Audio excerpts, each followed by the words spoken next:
है और जिनसे सेवा ली है उनका भी शुक्राना, उनके घर आप आए हो।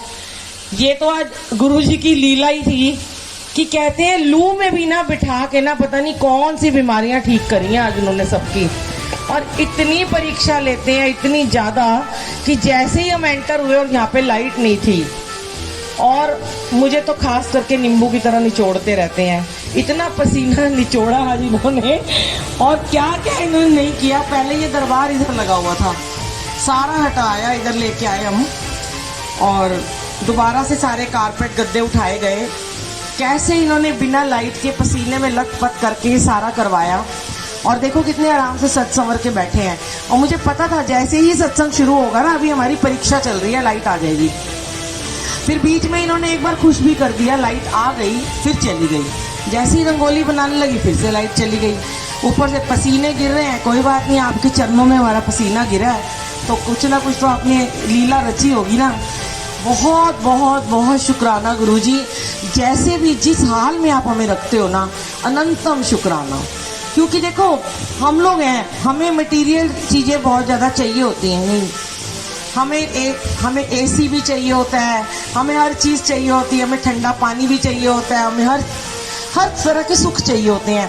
पर जरूरी नहीं है गुरुजी आपको सुख दे के ही ब्लेस करें। ये इसमें भी सुख होगा ना, जो इन्होंने इतनी गर्मी में, आंटी ने जब मुझे फोन पे बताया कि मेरे तो आंगन में बहुत बड़ा गार्डन है और बड़े पेड़ लगे हैं, बाकी पेड़ तो बहुत सुंदर सुंदर लगे हुए हैं, तो यहाँ पे ना छाया आ जाती है 11 बजे। मैं कहा छाया तो नहीं लग रही है, कह रहे पेड़ों की छाया आ जाती है।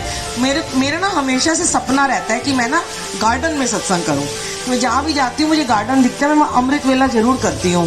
पर आज हम अगर यहाँ अमृत वेला कर लेते तो नज़ारा ही अलग था। पर आज अमृत वेला पूजा आंटी के घर में होना था। गुरुजी ने, आंटी ने पहले बोला तो मैं बड़ी खुश हो गई थी, पर जब यहाँ पे आई मैंने कहा गुरुजी ऐसी गर्मी में मारोगे आप, कोई बात नहीं, अनंतम शुक्राना। लेकिन एक बात कहना चाहूंगी संगत जी, ये जो गुरुजी है ना, इनको जब आप अपने घर में बुलाते हो ना बेटा, इतने प्यार से जब बुलाते हो ना, किसी को भी बुलाते हो, आपके घर में जब मेहमान आते हैं, गेस्ट आते हैं, किसी को बुलाते हो, खाने पे बुलाते हो 1 घंटे 2 घंटे के लिए, तो उसके साथ बैठते हैं ना, कि उसको खाना दे के, चाय दे के अंदर अपने कमरे में जाके बैठ जाते हैं। वो बड़े मॉडर्न लोग करते हैं जो बहुत ही हाई फाई हो चुके हैं, जिनके घर में नौकर चाकर हैं, तो वो उनको कहते हैं जाओ उनको चाय पिला दो और अपने लैपटॉप में लग जाते हैं और अपने अपने कामों में लग जाते हैं और उनको छोड़ देते हैं अकेला। आज आपने यही किया कि आपने उनको बुलाया और उनको अकेला छोड़ के अंदर चले गए, सब के सब, 1-2 को छोड़ के, मम्मी को छोड़ के। आपकी देखो ये नहीं कि सिर्फ मम्मी का ही फर्ज है कि वही बैठेंगी, पूरे परिवार ने इतनी मेहनत करी है, सब भागदौड़ कर रहे हैं, भाई भी कर रहे हैं, सब कर रहे हैं, लेकिन एटलीस्ट 2 घंटे आपको परमात्मा को अपने जरूर देने चाहिए। ये 2 घंटे का जो गुरुजी कहते हैं तुम दुनिया जहान की ना लगा देते हो कोशिशें मुझे बुलाने के लिए, और मैं आने के लिए तैयार नहीं होता। पर देखो ये घर कैसा था कि यहाँ 2 महीने में गुरुजी आने को तैयार हो गए हैं। और कई लोग मैं देखती हूँ मुझे कहते हैं 5-5 साल हो गए कि हम सत्संग नहीं करा पाते हैं, और जैसे ही उनके घर में सत्संग बुक होता है तो मैं देखती हूँ कि उनका पूरा परिवार बिल्कुल भी नहीं बैठता, वो इधर से उधर होते रहते हैं। वो ये कहते हैं नहीं संगत, अरे संगत को देखने के लिए आपने सेवादारों को तो बुलाया है ना, इतनी दूर से आपने बुलाया, और करेंगे ना सेवादार अपना काम, आप क्यों उठ के भागते रहते हो। होस्ट को कभी भी नहीं उठ के जाना चाहिए, उसको अपना पूरा कनेक्शन, क्योंकि उसको वहां बैठना है, तभी उसका सत्संग सफल माना जाएगा। वरना तो गुरुजी आपको क्या पता कि तो मेरे को गुरुजी ने 1 हफ्ते में ही, पहले हफ्ते में डुगरी बुला लिया, पहले हफ्ते में ही, और डुगरी से आके मेरे स्टूडियो में सत्संग भी करवा दिया। और शुक्र करा जो पुराना वाला सोनिया अरोड़ा जी का मैं 1 दिन में 100 बार चलाती थी, और मैं रोज मंदिर भागती थी, कभी सोमवार, कभी वीरवार, कभी शुक्रवार, और झूठ बोल बोल के भी जाती थी घर से कि काम है, स्टूडियो में नेल आर्ट के क्लाइंट बैठे हुए हैं, और मेट्रो में भाग जाती थी और फिर टाइम पे आ जाती थी। पता नहीं भाई उस समय लगता था, क्योंकि मेरे हस्बैंड कहते थे कि नहीं कोई गुरु नहीं होते, उस समय बहुत ज्यादा ये बोलबाला था गुरुओं का, तो विश्वास तो होता नहीं है किसी को, पर उनको भी लीला दिखाई गुरुजी ने। अब 1.5 महीने तक मुझे इतना ब्लेस कर दिया कि जो मुझे चाहिए था इन्होंने वो मेरे साथ किया। मैं मुंह से बात निकालती और ये मेरी पूरी कर देते, सिर्फ 1.5 महीना। और 22 जुलाई से लेके 15 सितंबर तक इन्होंने मुझे हर वो चीज दी जो मैं चाहती थी। मेरी बीमारियां खत्म की, मेरी प्रॉब्लम्स का अंत कर दिया, मुझे खुश रहना सिखा दिया। मैं बहुत डिप्रेशन में रहती थी, हर चीज ठीक कर दी। कहते हैं ना कि गुरुजी हमारी परीक्षा जरूर लेते हैं। मैं अभी आपको यही बताना चाहती हूँ कि अगर हमें गुरुजी ने आज ब्लेस कर दिया तो जरूरी नहीं है कि आने वाले समय में हमारे में अहंकार आ जाए कि नहीं अब तो हम इनकी प्यारी संगत बन गए हैं, अब तो ये इन्होंने हमारा हाथ पकड़ लिया, वो कुछ भी करें। ऐसे ही लोग फिर बाद में मनमानियां करते हैं। मैंने मनमानियां नहीं करी थी क्योंकि मैं गुरु नानक देव जी से जुड़ी हुई थी, पर मेरे इफ एंड बट अभी चल रहे थे। इधर गुरु नानक देव जी, इधर गुरु जी, इधर गुरु नानक देव जी, इधर गुरु जी। जुड़ तो चुकी थी पर यह लगता था कि गुरु नानक देव जी से मैं धोखा कर रही हूँ। तो इन्होंने मेरी एक टफ परीक्षा ली क्योंकि इनको पता होता है कि इस इंसान की जर्नी कहाँ तक जाएगी। इन्हें पता होता है कि इससे मैंने सेवा लेनी है या नहीं लेनी है, मैंने इसको इस काबिल बनाना है कि नहीं बनाना। अब जब वो हमारा टेस्ट लेते हैं तो बहुत सारे लोग भाग जाते हैं, छोड़ देते हैं उस दर को और इधर उधर हो जाते हैं, डामाडोल हो जाते हैं, उनका विश्वास डगमगा जाता है और वो कहते हैं ये कोई नहीं है गुरुजी, मैं तो ऐसे ही जुड़ी, इनसे पागल थी मैं। वो भूल जाते हैं जिन्होंने हमें इतनी नियामतें बख्शी हैं, जो मेरे काम रुके हो गए तो मैं उनका शुक्राना क्यों ना करूं। पर फिर 15 सितंबर को ठीक 1.5 महीने बाद मेरे अंकल को इतना बीमार कर दिया कि उनका बीपी हो गया 40/60 और उनको एडमिट करा और उनको डॉक्टर ने यहाँ तक कह दिया, आईसीयू में डाला कि हो सकता है इनको वेंटिलेटर पे न डालना पड़े। और तब हमारा परीक्षा का दौर शुरू हुआ। मेरे पास एक ऐसा ही छोटा सा स्वरूप मेरे को मिला था पहली बार मंदिर से और चरण मिले थे। मेरे घर में गुरु ग्रंथ साहब जी हैं, मैंने वहीं मंदिर में रख दिए थे। और मेरी उस टाइम दोनों बेटियां भी अनमैरिड थी और हमारे रिलेटिव कोई कोई वहां रुकते थे। हम तीनों बच्चे और मैं बैठ जाती थी गुरु जी के आगे और मैं हमेशा एक ही बात कहती थी, क्योंकि उससे पहले राखी आई थी तो मैं राखी बांध के आई थी गुरुजी को। मैंने कहा अब तो आप मेरे वीर जी बन गए हो, मैं तो आपकी वीरा बन गई हूँ, अब तो आपने इनको ब्लेस करना पड़ेगा। तो लोग मुझे बार बार ये बोल रहे थे कि और बना ले नया गुरु और छोड़ दे भाई गुरु जी को, आपको बहुत आंसर मिलेंगे आज इस सत्संग से।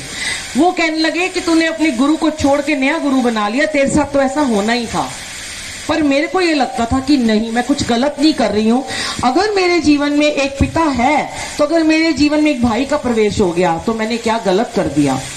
तब मेरे को, हम रात को वो स्वरूप लेके बैठ जाते थे और जब मैं राखी पे गई थी तो मैंने देखा बड़े लैविश तरीके से लोग तैयार होके आए थे बड़े मंदिर में, बहुत ही बढ़िया तरीके से, अच्छे अच्छे कपड़े पहन के, डायमंड्स पहने हुए हैं।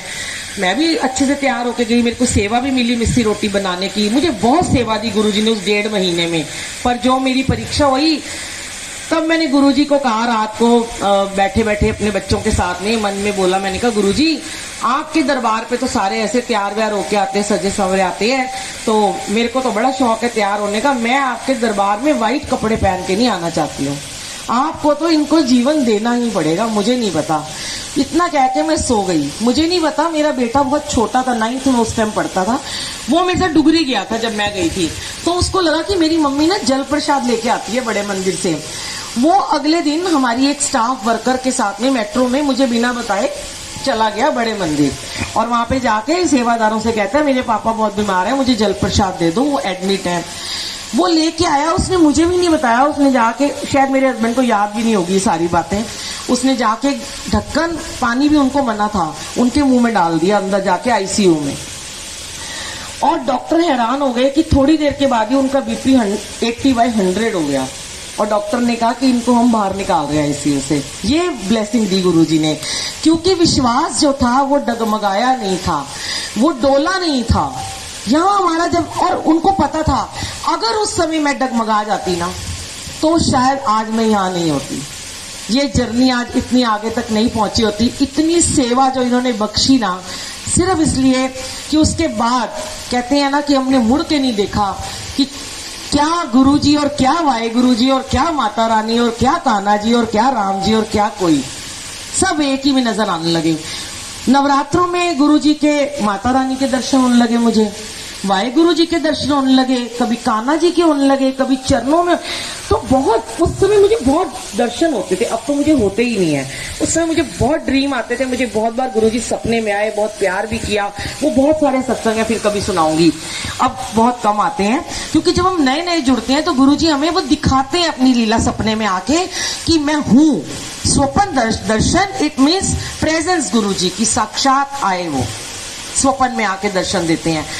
हम समझ नहीं पाते। आप देखो कोई भगवान आज तक कभी किसी लोगों को सपने में नहीं आए, सिर्फ गुरुजी क्यों आते हैं? कोई तो बात होगी।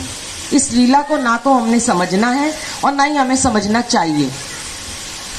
ये गुरुजी की लीला है, इसको यहीं पे छोड़ देते हैं बस। उसके बाद आपको जब भी प्रॉब्लम्स आती हैं, हमें आज भी आती हैं, आज भी गुरुजी यहाँ एक ब्लेसिंग देते हैं, यहाँ से एक टफ परीक्षा का दौर शुरू हो जाता है। टेस्ट आज जैसे आज ही ले लिया, लोगों के लिए छोटा टेस्ट होगा, मुझ जैसी बंदी जो दिन भर एसी में रहती है उसके लिए तो बहुत बड़ा भैया परीक्षा का दौर था, जो मैं निचोड़ रही थी यहाँ पे, मैं जानती हूँ, ये भी जानते हैं।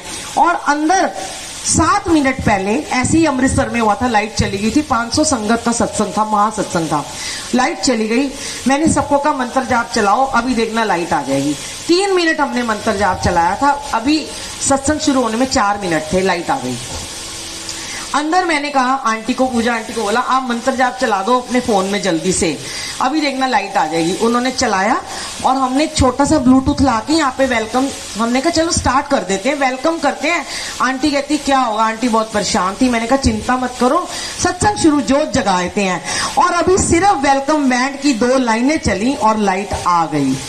कभी कभी मैं गुरुजी को छेड़ भी देती हूँ कि अपने लिए तो बड़ी लाइट ले आते हो, जैसी आके बैठ जाते हो, हमारे को बड़ी गर्मी में खड़ा कर देते हो। फिर वो यही जवाब देते हैं, तेरे कर्म ऐसे ही काटने हैं। और देखो मुझे इतना माइग्रेन होता है गर्मी से, तड़पती हूं मैं, पर कभी कभी क्या बहुत बार ये ऐसा करते हैं कि मुझे धूप में खड़ा करके ये मेरा माइग्रेन ठीक करते हैं, बिल्कुल करते हैं। इनका तरीका उल्टा है काम करने का हमारे शरीर के ऊपर। तो कहते हैं जो जो तेरा हुक्म त्यों त्यों रहिए, जो राखे तैसे रहे। इनकी जो भी एक दात आपको बख्शते हैं ना, उसको सलाम है, सल्यूट है, परवान है। जैसे भी रखो, जिस हाल में रखो वैसे हम रहेंगे। जय गुरु जी, शुक्राना गुरु जी। आंटी ने देखो इतना प्यारा सत्संग कराया। अच्छा एक और क्वेश्चन है, इनकी बेटी मेरे पास आई थोड़ी देर पहले, कहती है आंटी संगत तो आई नहीं है। मैंने कहा बेटा ये संगत जितनी आई गुरु जी ने बुलाई है, हम और तुम कुछ नहीं है। और कभी भी ये मत सोचना कि तुम आज नए नए जुड़े हो, कभी मत सोचना कि तुम नए जुड़े हो इसलिए तुम्हारे घर में संगत कम आ रही है, या ये आंटी पुरानी थी तो इनके घर ज्यादा थी। मैं आपको उदाहरण देती हूँ, अभी 3-4 दिन पहले हमने नोएडा में सत्संग किया। वो आंटी कब से जुड़ी हुई है, कई सालों से, और उनके घर में इतनी संगत आती है, पर उस दिन उनके घर में मुश्किल से 25 ही संगत थी, और बुलाया कितने ग्रुप में मैसेज गया था। कभी मत सोचो कि आए गुरुजी हम तो नए नए जुड़े इसलिए आपने हमारे घर संगत नहीं भेजी। संगत गुरुजी डिसाइड करते हैं, जिसको आज यहाँ भेज के इस गर्मी में उन्होंने, आपको अभी नहीं समझ में आएगा आपका कौन सा उन्होंने आज कर्म ठीक किया है। इस जरिए हमें लग रही, मैं आंटियों को बेचारी को कह रही थी इधर आ जाओ, मुझे बड़ा अच्छा लगा इन आंटी की तरफ जरा कैमरा करना। तो आंटी ने रूल को फॉलो किया कि मैंने कल बोला कि अपनी जगह से नहीं हिलना, और आंटी नहीं हटी, बैठी रही अपनी जगह पे, गर्मी में बैठी रही हैं। ये होती है बहुत बड़ी बात संगत की कि तुम गुरु का कहना मानते हो, तभी तो आप संगत कहलाते हो। आप गुरु ने अपनी संगत को, आपको पता है, अपने बराबर का दर्जा दिया है संगत जी। गुरु जी ने कहा है मेरे बाद मेरी संगत का नाम आता है, उसके बाद सेवादारों का नंबर आता है। सेवादार तो अभी बहुत दूर है, उनके कर्म तो बहुत माड़े हैं, अभी बहुत कटवाने हैं, अभी तो पता नहीं कहाँ कहाँ भेजेंगे। मुझे कोई एक दिन कहता है आंटी आप पहले इतना बिजनेस करते थे, अब आप क्या काम करते हो? मैंने पहले एक दिन मैंने बोला मैं तो कुछ नहीं करती। फिर मैं घर आई तो मेरे हाथ में चोला, म्यूजिक सिस्टम, लिफ्ट खराब थी, ऐसे ऐसे करके आ रही, आके रखा। नहीं गुरुजी ऐसे कैसे हो सकता है, मैं कोई काम नहीं करती, मैं तो आपकी फ्रेंचाइजी चला रही हूँ, जगह जगह पे जा जाके ऑफिस खोल रही हूँ, आपके जगह जगह मुझे भेज रहे हो, कभी लखनऊ, कभी भोपाल, कभी यहाँ, कभी लुधियाना, कभी चंडीगढ़, कभी यूएसए। तो मैं तो मैंने तो ऑफिस बड़ी जगह खोल दी, आपका नाम कर रही हूँ, मैं आपके लिए काम करती हूँ। सुबह जाते हैं हम 9-10 बजे और रात को आते हैं, तो हम भी काम करते हैं। गुरु जी कहते हैं बिल्कुल सही बोला, मत कहियो मैं कोई काम नहीं करती हूँ। और एक और बात आपसे कहना चाहती हूँ, जो आप फोन का यूज करते हो ना, बीच में कभी भी फोन मत उठाया करो। आपको बताऊं मैं, आपका कोई काम नहीं रुकेगा। अगर गुरुजी बैठे हैं ना देखा करो फोन, कनेक्शन हट जाता है। आपका तो हटता है, साथ बैठी संगत का हटता है, उससे भी ज्यादा गुरुजी महाराज का कनेक्शन हट जाता है। बार बार फोन को देखते रहते हो क्यों? थोड़ी थोड़ी, इतने बच्चे आज अंदर फोन यूज कर रहे थे, मुझे बड़ा गुस्सा आ रहा था, पर मेरी खुद की तबीयत थोड़ी ढीली थी, एनर्जी आज कम थी, तो मैं बोली नहीं आज किसी को कुछ भी। और लगातार वो अपना फोन पे बातें कर रहे हैं, बच्चे के साथ किटकिट कर रहे हैं। ऐसे नहीं करना कभी भी। दोबारा सत्संग होगा तो आपने बिल्कुल सब फोनों को बंद कर देना है, सारे काम छोड़ के यहाँ पे बैठना है सत्संग से, ठीक है? जय गुरु जी। अब आइए आंटी के घर में शुक्राना करते हैं खड़े होके। अब ये मत